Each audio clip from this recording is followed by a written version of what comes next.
É lamentável que o governo da presidente Dilma copie os maus exemplos do governo Lula.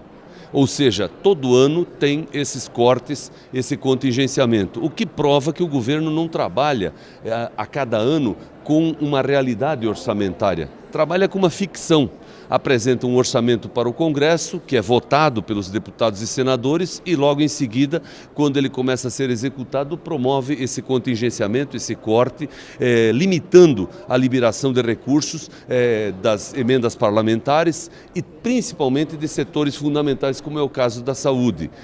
Nós temos que mencionar, não há como não fazê-lo, que o Brasil está longe de viver e de ter um governo que se oriente por uma realidade tributária e por uma realidade orçamentária. Está na hora de parar com a ficção e entrar num processo de execução clara, cristalina e transparente daquilo que se apresenta à sociedade através do Congresso Nacional. Senador, eu acabo de vir lá da coletiva lá do ministro Mantega e da ministra Belchior. Eles falam que não há cortes.